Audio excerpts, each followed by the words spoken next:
Hi, I wanted to quickly comment on some of the weird design choices I maybe make about DSS. And I set up some design principles that I've been working from during the development. Answer questions.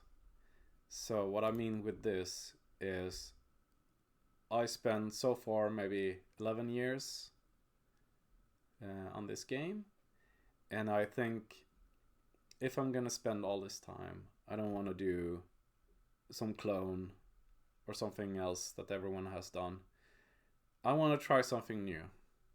So I wanted to ask the game questions.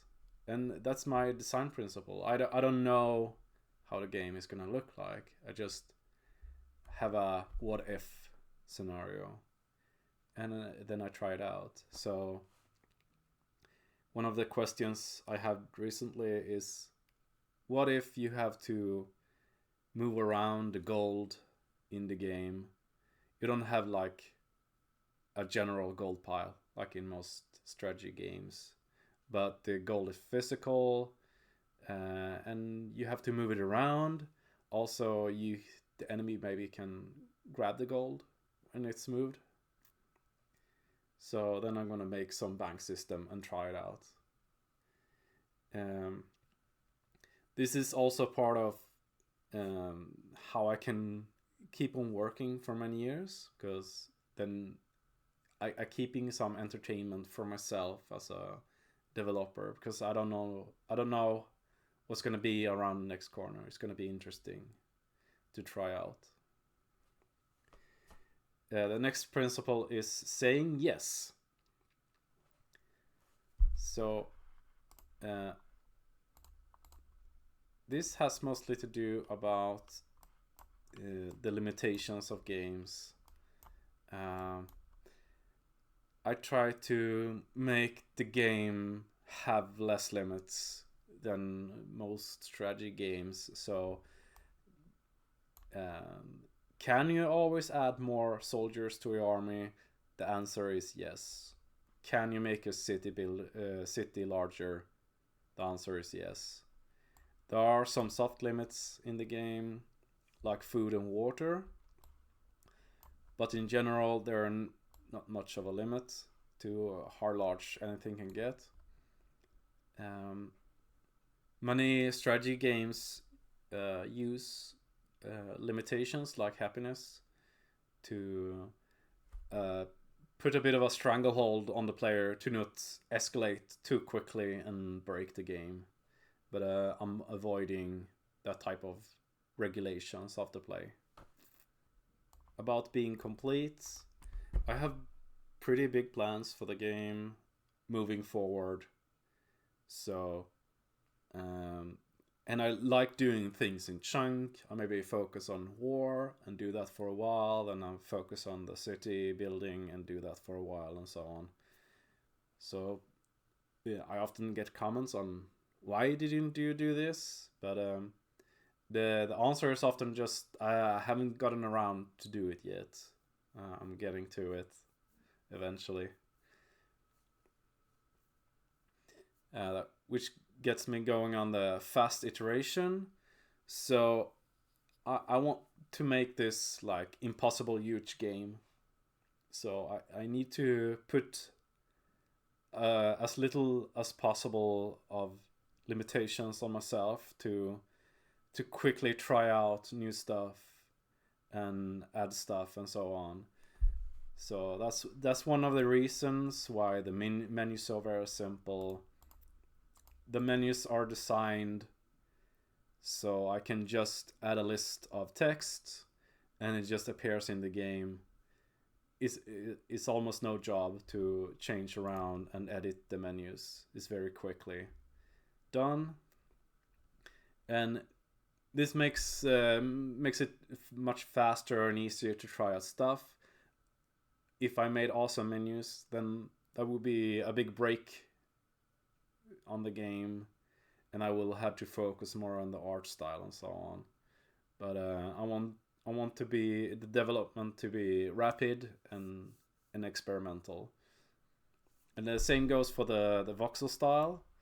And the voxels is an old trick for developers to make easy art. And I love voxels. They are easy to make, and I have my own voxel editor in game that I can quickly make and edit the miniatures.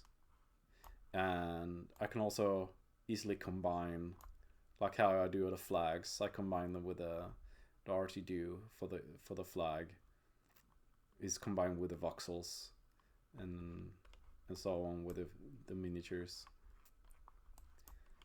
Also, the reason the game is very blocky, it's because it's easy to make blocks like this when you do programming.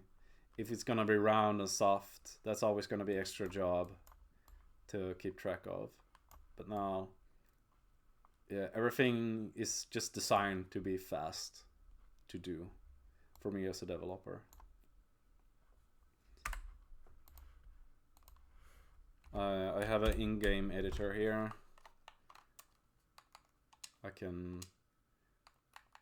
I'm so used to using the controller. Like here I've been working on an archer that's going to be very high level. So the animation is pretty simple. It's just new models that line up. So I can try out the animation here, see how they look like. I can easily move around, stamp and change color and all that. Very fast.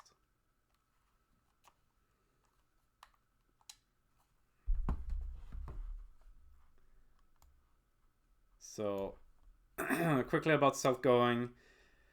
This is more a game design where the game is gonna be complicated, but at the same time, if you leave stuff be in the game, they're just not gonna fall apart.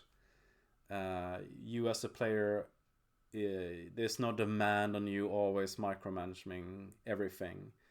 It's like you can pick and choose where you want to put your focus and work, and the rest of the game should always keep going.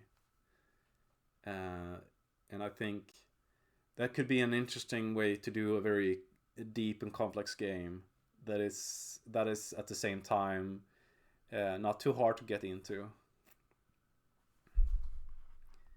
And the last thing is, everything is information.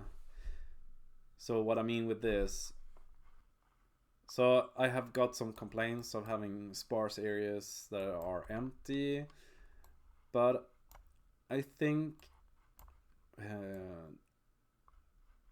because the game is very complex, I want everything you see is to be something the characters interact with. It's something you can pick up and use and so on. And I think if I have too much pretty stuff lying around that I can't interact with, that's just going to be confusing. And of course, going back to the 1% done, I have plenty of ideas for items that's going to lay around, but I haven't got to that yet. So the game is kind of sparse at the moment at places. So, thank you for listening.